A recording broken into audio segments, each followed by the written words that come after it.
Jadi dulu itu $1 itu cuma sekitar 2.500 rupiah.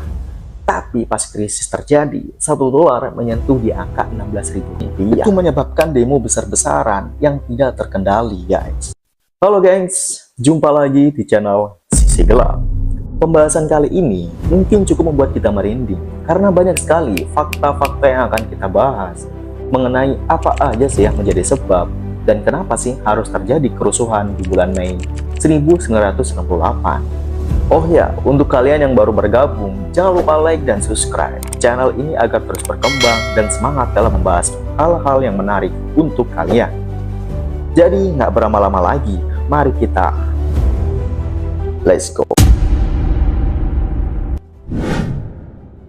Krisis moneter Mei 1998. Krisis ini menjadi yang terbesar dan pertama dalam sejarah Indonesia yang pernah terjadi setelah kemerdekaan Indonesia di tahun 1945. Proklamasi. Kami, bangsa Indonesia, dengan ini menyatakan kemerdekaan Indonesia. Jadi, apa sih sebenarnya krisis moneter itu? Jadi ceritanya, pada waktu itu, di mana nilai mata uang kita rupiah itu mengalami pelemahan yang sangat drastis. Jadi dulu itu $1 itu cuma sekitar 2.500 rupiah. Tapi pas krisis terjadi, $1 menyentuh di angka 16.000 rupiah. Karena hal ini itu membuat semua harga barang-barang kebutuhan pokok jadi inflasi secara gila-gilaan. Karena nilai rupiah turun, barang-barang jadi mahal banget. Bayangin saja saat itu yang kalian yang biasa beli barang yang harganya normal, itu tiba-tiba harganya naik 4-5 kali lipat. Dan yang paling parah, ini bikin banyak orang kehilangan pekerjaan dan penurunan daya beli masyarakat yang berdampak ke UMKM. Saking mengerikannya kejadian ini, itu menyebabkan demo besar-besaran yang tidak terkendali, guys. Karena banyaknya masyarakat, terutama di Jakarta dan luar Jakarta, atau bahkan di kota-kota besar lainnya di seluruh Indonesia, itu sampai turun ke jalan untuk menuntut presiden yang waktu itu dipimpin oleh Bapak Soeharto untuk turun dari jabatan sebagai Presiden Indonesia.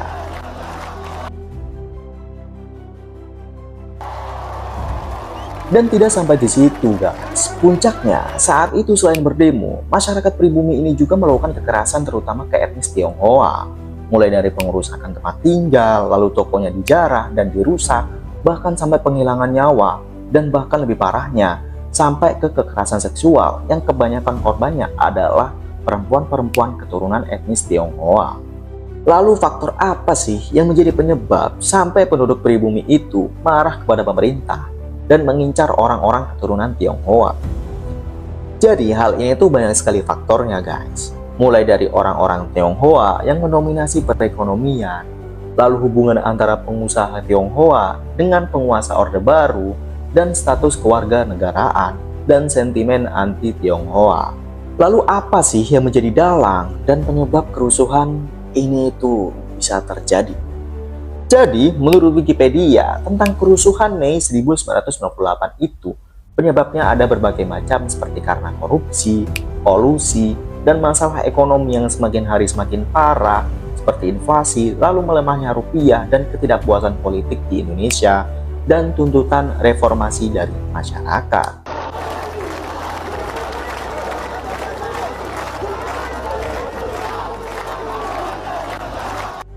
Karena krisis ekonomi yang semakin parah ini, akhirnya bikin Presiden Soeharto yang udah berkuasa 32 tahun akhirnya tidak bisa lagi bertahan. Setelah berbulan-bulan kerusuhan dan tekanan dari masyarakat luas, membuat Presiden Soeharto pun akhirnya mengundurkan diri dari jabatan sebagai Presiden Indonesia.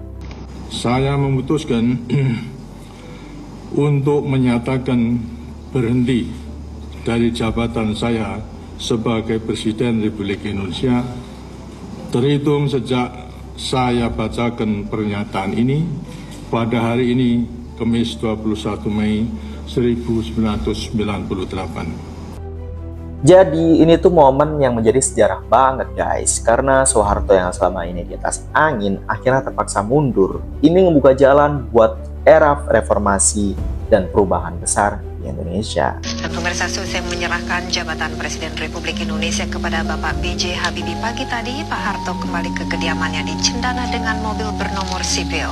Sementara Presiden B.J. Habibie berangkat dengan kendaraan kepresidenan Indonesia 1. Setelah Presiden Soeharto mundur, Indonesia nggak langsung stabil guys. Transisi ke pemerintahan baru menjadi kacau balau.